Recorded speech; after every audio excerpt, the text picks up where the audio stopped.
Me and Arch got the train back this morning, and now I'm going into uni. It's actually quite cold, to be honest. I'm going to a meeting with my lecturer about my report. In our food shop. So I had my meeting with Sarah yesterday about my feedback from my report. So basically I was aiming for a low first and I got a mid 2-1, which obviously that grade is still very good, but I was quite upset about it because that's not what I thought I'd got. I thought I'd improved from last time. So she basically gave me some guidelines of how to improve and explained what I could have done to get the better grade.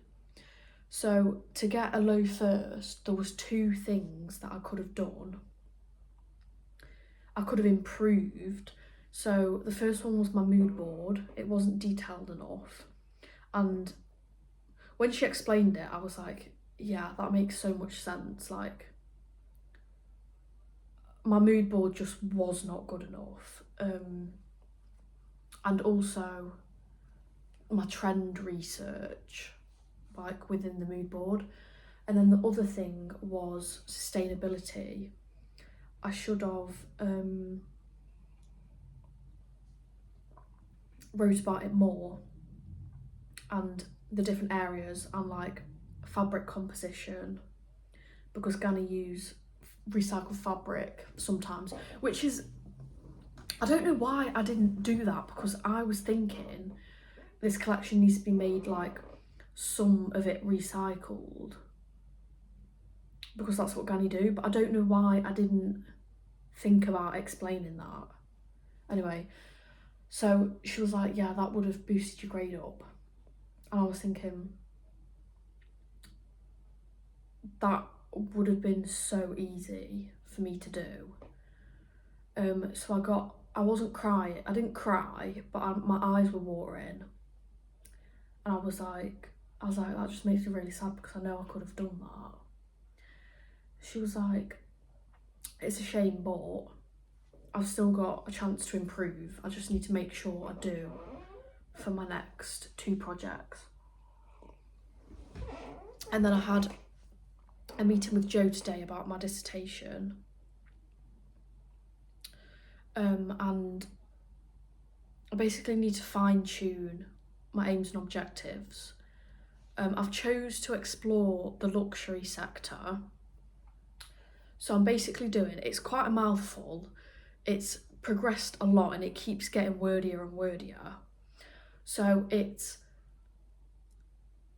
social media marketing campaigns that use micro celebrities to market towards Gen Z in the luxury sector.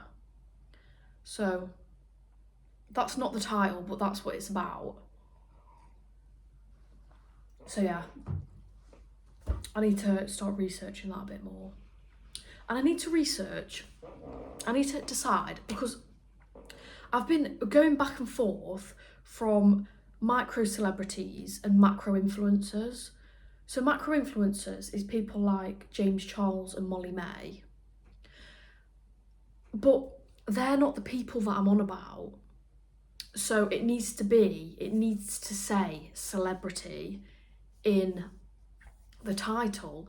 So I don't know whether to just say celebrities or micro celebrities or B-list celebrities. Like, I don't know what to call them, but I'm basically thinking of campaigns like the Jacquemus one that used Alex Consani. That is like a prime example of what I'm focusing on. And just like luxury brands that are using these people that became famous from TikTok.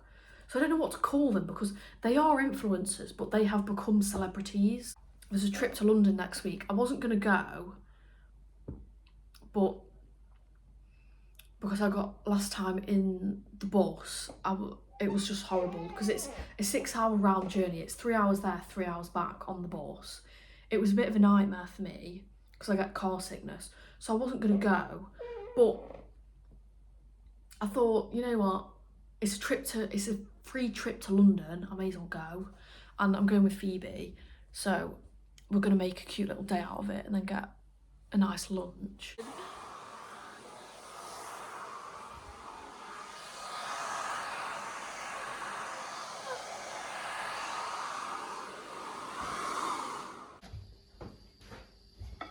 I'm food prepping a fruit salad. Do a banana cut it in two. Right, so we went to town and I bought loads of fruit and veg to be healthy because I think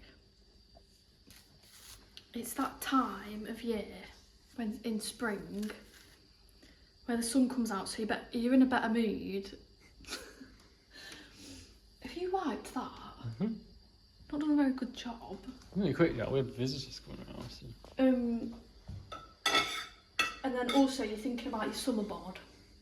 Summer bod. So basically I go through a routine where in spring I'll go on a diet and I'll stick to it throughout the summer. And then in winter, start putting your winter coat on. Yeah, I completely forget about it and start putting weight on again. So it's 'cause it's cold. It's not, the thing is though, it's not a significant amount of weight. Like I've only put on about 5 kilograms, which kind of is a lot. But you think five kilograms dispersed across your body isn't much, but it actually is because it all goes to my stomach. Mm. And it's like if I lose 5 kilograms, I'd be yeah, exactly. You notice when you lose it. So because when I was younger, I did a lot of exercise, like swimming and gymnastics. So I've always been quite fit and slim. So recently, as I've gone to uni and started putting weight on, it's quite difficult for me to see my body bigger than it used to be. Do you know what I mean? Because it's a lot bigger. Like since sixth form, I've probably put on about 12 kilograms, which I don't care. Like I like being, I don't know what to call it, thicker. I like being thicker rather than slim, but I do want a slim waist. Yeah, they help. It kind of is. I've got my waist, but when I'm slimmer, it's like I've got a slimmer waist. Put Nutella in these. I mean, peanut butter. Oh, I never thought about that. I bought honey as well. I bought yogurt though for it. I put honey on your yogurt. Yeah, I could do that. So, oh fuck! I've not weighed these. I've not weighed them. It's just like, what is it? Like a half a banana. Let me take the banana out. Oh gosh. Actually, no. I'll do that. I'll do it after. So anyway, I was gonna do this video sit down, but I may as well explain it now. So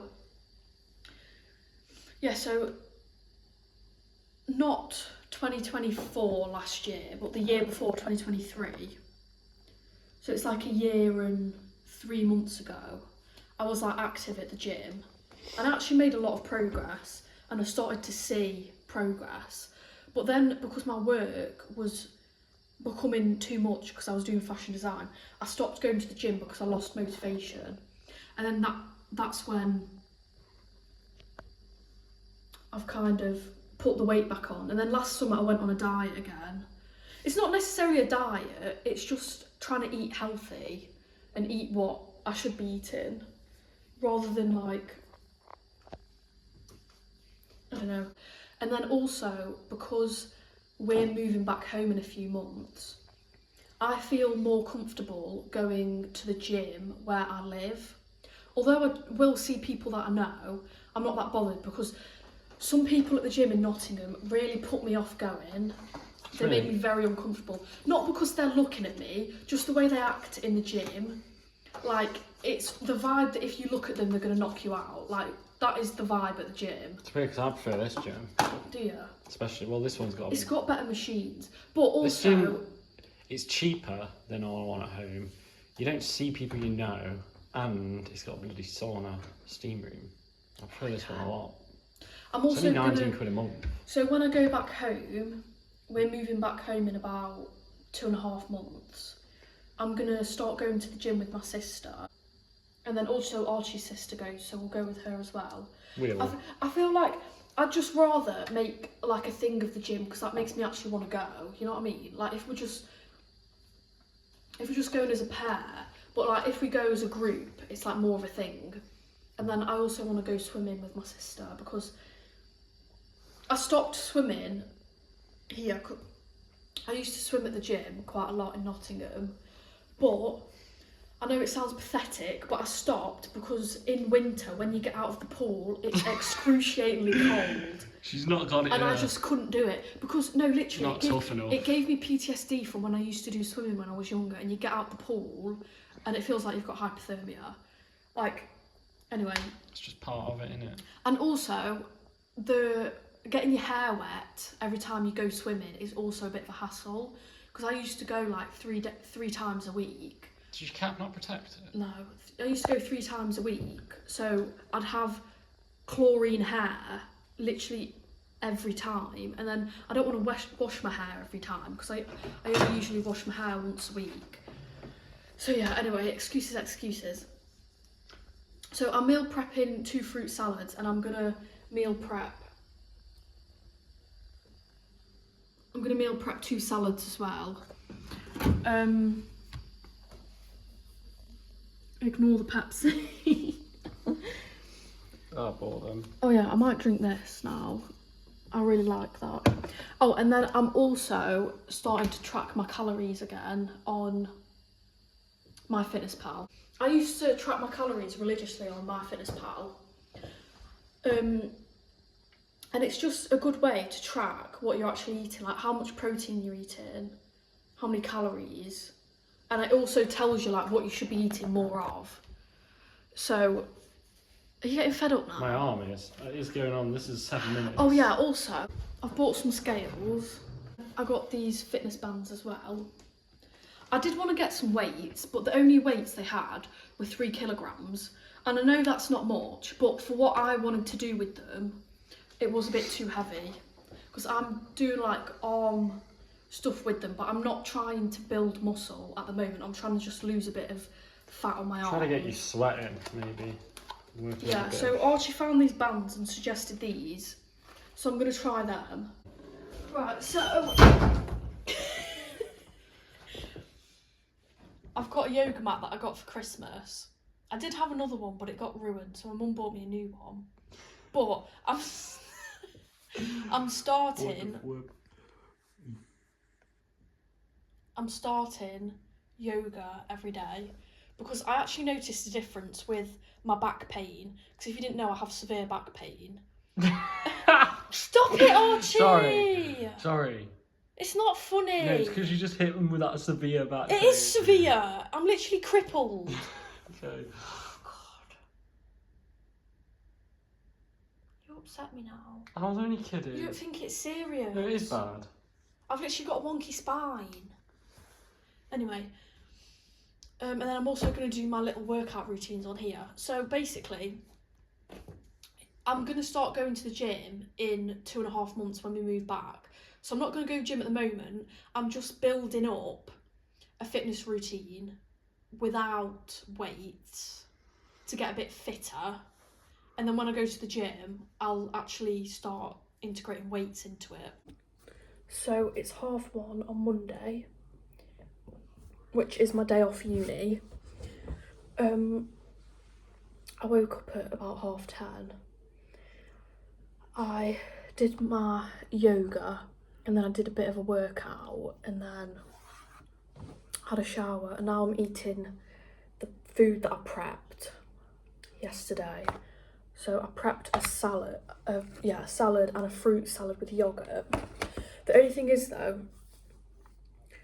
I shouldn't have put the yogurt in that and I shouldn't have put the banana in it either, because the banana looks like it's going brown, and the yoghurt had loads of water, so I had to pour it out. It was kind of gross, but I'm still going to eat it. At the moment, I'm just doing my work. I'm going to eat my lunch and watch YouTube, and then we're supposed to have a viewing, like right now, of the flat. It's 2 minutes to 1:30, and they were supposed to come between 1 and 1:30, so I guess if they're coming, they're actually late. Right, so it's 10 to 1, and I just rang up Mega Close because the people haven't turned up, so when it's past the time, you obviously have to assume that they're not going to turn up, but at the same time, you don't know. So I rang up to confirm. I was like, we were supposed to have a viewing and they've not turned up. And he was like, yeah, it looks like it's been cancelled because they didn't show up. And I was like, well, were you going to tell us that? Because we've been sat here waiting. And he was like, because they've not turned up, there's not going to be a viewing. And I was like, yeah, I understand that, but were you going to tell us that they're not coming? And then he just kept repeating that. He was like, well, it's past the time, so they're not going to come. And I was like, yes, I know.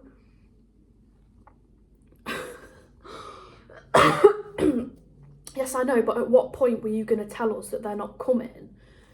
And then he just started waffling again about that. He was like, you don't need to worry about it, they're not coming. I was like, yes, I know. Anyway, but I was getting a bit, I got a bit sassy on the phone because I had to keep repeating myself, because I feel like it wasn't a stupid question. It's like, at what point were you going to tell us that they're not coming because we've not been told? Like, I feel like they just, because this happened before as well, we had to ring up and ask them. They just leave it and assume that you know, but it's like, they could still turn up, you know what I mean? And we're trying to live our lives and we've got to wait for this fucking viewing. We've just cleaned the whole flat to make it look good for the people, and they're not even coming now. Like, and it's the fact that when every time you ring up, they know that it's been cancelled, and it's like, yeah, but were you going to tell us that? So I just said, yeah, okay, and hung up. I kind of feel a bit bad because I understand that he's like just doing his job, but I feel like the question I was asking wasn't that hard. And I take it as a no, they weren't going to tell us. But I'm getting a bit pissed off with this viewing of our flat because we're literally having one every single day. Multiple of them have been cancelled and we've never been informed. They're supposed to let us know 24 hours in advance that there's going to be a viewing, and only twice out of like 10 times if they actually informed us 24 hours before. And then also, yeah, we're supposed to be told 24 hours in advance that somebody's going to be coming to the flat, and that still includes when maintenance come. We've had a few times, probably 4 times, because we have, not anymore, but in first year we used to have maintenance around a lot because a lot of stuff in the flat needed fixing because it was a shithole. We had them round and then they'd just turn up, and it's not their fault, it's the people in the office that haven't told us that they're coming. And we'll be at the door like, oh, like, we didn't know you were coming, and they're like, you should have had an email, and we're like, no. There's been a few times where maintenance have just showed up, and like, we haven't been informed that they're coming. And like, yeah, it's not that deep, like, they're just showing up. But in the contract, it says 24 hours in advance, we're supposed to be informed if somebody from Mega Close is coming to our flat. And I expect to be informed if they're not going to turn up as well, because like, we were sat here waiting for them. I don't know, I'm just a bit like, I mean, I think I should have been nicer to the man on the phone, but I feel like he also should have understood what I was saying. Maybe I should have, well, I did word it differently. I worded it differently a few times and he still didn't get it, but oh well. But if it happens again, I'm just going to ring up and be like, in the future, please can you tell us that you're not going to turn up? Because I'd like to know. Anyway.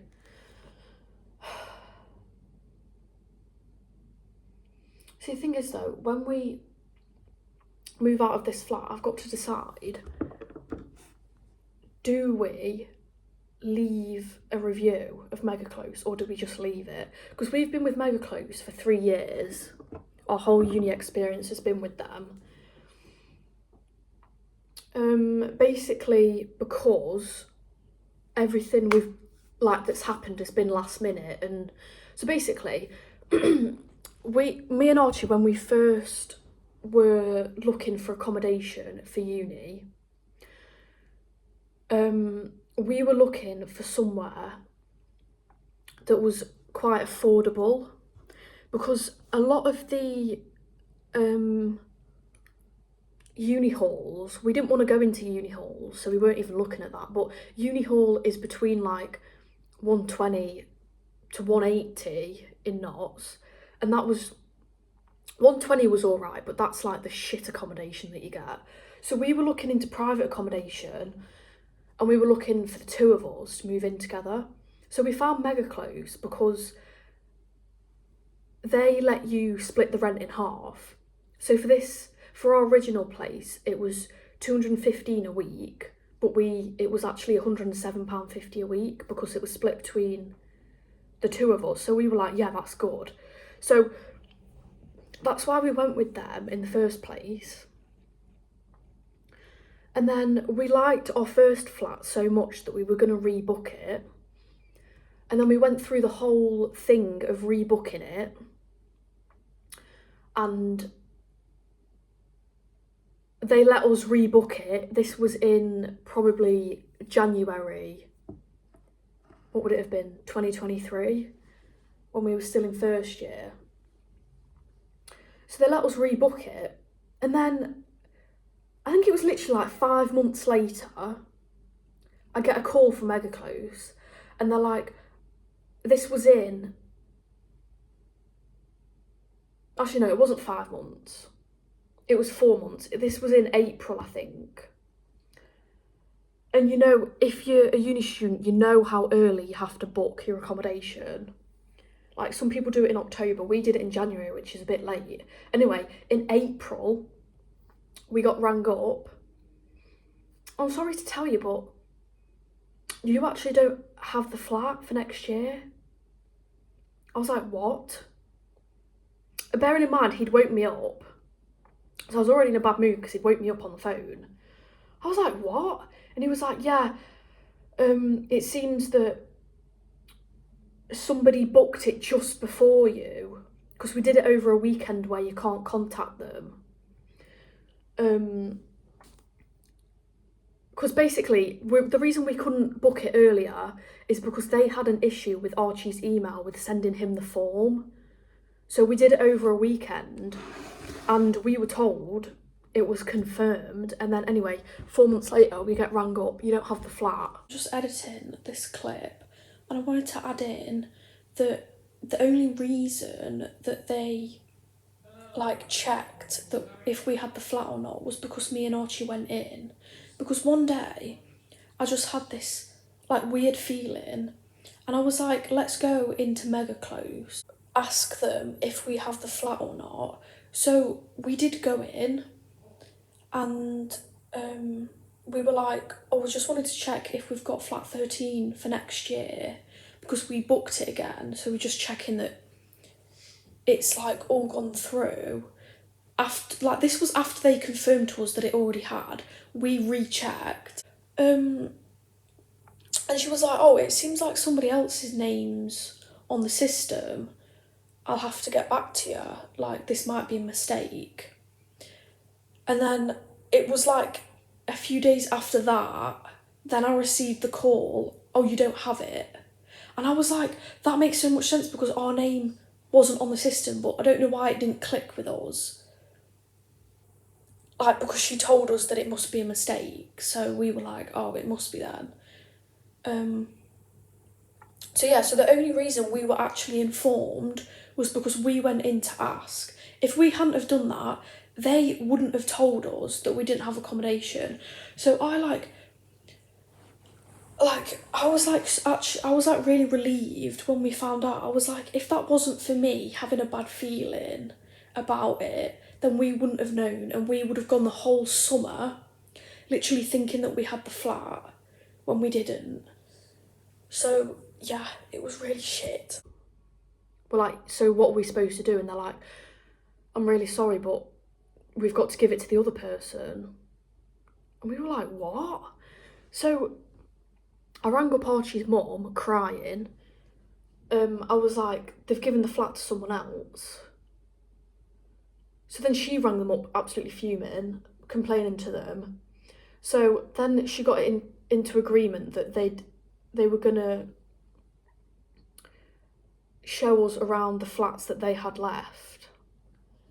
Anyway, so we were supposed to look round 4 flats in this viewing, and then he turns up and he's like, oh, by the way, 3 of them have been booked, so you've only got 1 option. No, sorry, 2 of them have been booked. By the way, 2 of them have been booked, so you've only got 2 options. We were like, oh, okay. So the first option was one that was in the building that we were already in, Gasworks. So he showed us that, and it was a flat the size for 1 person. So we were like, no, that is not big enough. So then he showed us this flat, and we were like, yeah, I suppose we've got to book this, because this was the last thing that we had. And we were actually so lucky that we managed to book this one, because we would have literally ended up with nothing. Anyway, so yeah, so that's the story of why we had to stay with them. And then we liked this flat, so we stayed in it for 3rd year as well, so we didn't have to move our stuff out for the summer. But I'd rate, as a company, Mega Close, out of 10, I'd rate them a 2. And the only reason I'd give them a 2 is because their receptionist's nice when you go in. That's literally it.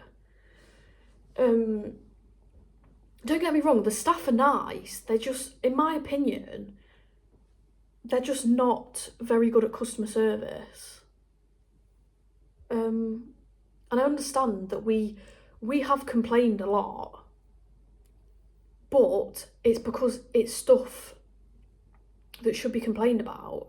Like, with the 10 months that we've got, this is a 50-week contract. I've just worked it out and it's actually crazy.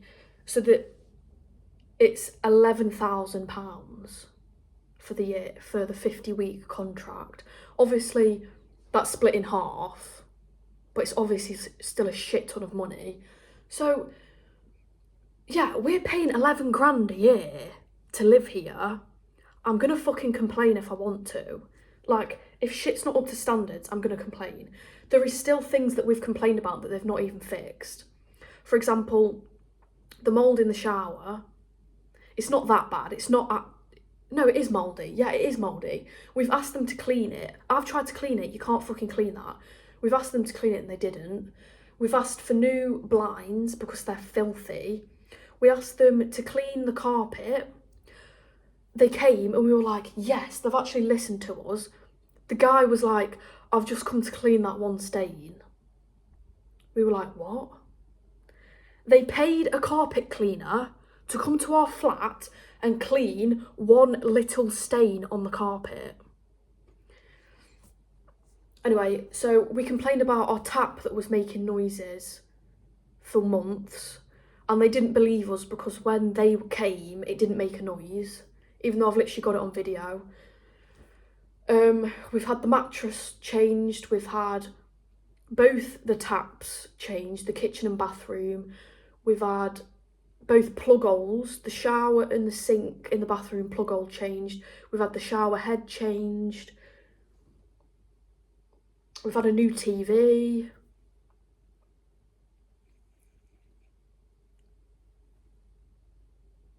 We've had the windows fixed, actually, because it wouldn't open properly. So we obviously complained about that, because if we were stuck in our bedroom and there was a fire, we couldn't get out the fucking window because it wouldn't open. Yeah, we complained about the carpet, but they just cleaned that tiny spot. So then it was really funny because there was a clean circle where the carpet had been cleaned. It was lighter than the rest of the carpet because the rest of the carpet is filthy. We asked, I think we were gonna ask for a new sofa cover, but I don't think we did. Because when we took the sofa cover off the sofa, and the sofa is fucking disgusting. It's covered in stains. It's grim. So thank God they've got a cover on it.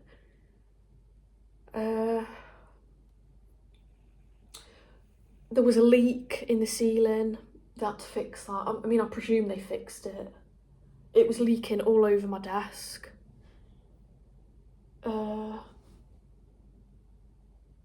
We've made a lot of complaints about the neighbours because they're loud as fuck. Oh, we've had a new... we had a new radiator because our first one broke. In the bathroom. We requested a new toilet seat because it broke, but then they fixed it, but it's broke again. So we're just not bothering with that. So yeah, the people that are going to live here after us are pretty lucky because we've had most issues fixed. Oh yeah, we complained about the washing machine because it is full of mould, it stinks. I've tried to clean it multiple times with bleach. I've had a few times I've done a cycle with a washer cleaner and it's not worked. And we complained about it and they just said, just try and clean it. And we were like, yeah, we have. And they were like, just clean it. So, yeah. So we got a Wo Chinese takeaway. We actually ordered quite a lot. They've got a really good menu. There's loads of things. So we got duck pancakes, prawn crackers. I got sweet and sour chicken with rice. Look at that serving.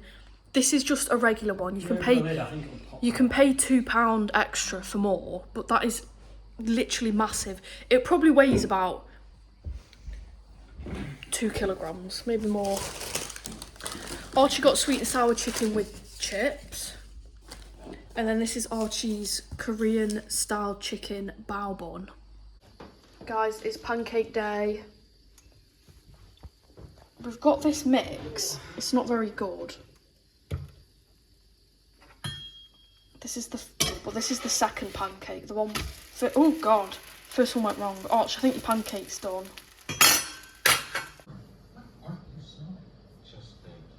thought you didn't like the smell, man. Huh? I thought you didn't like the smell, man.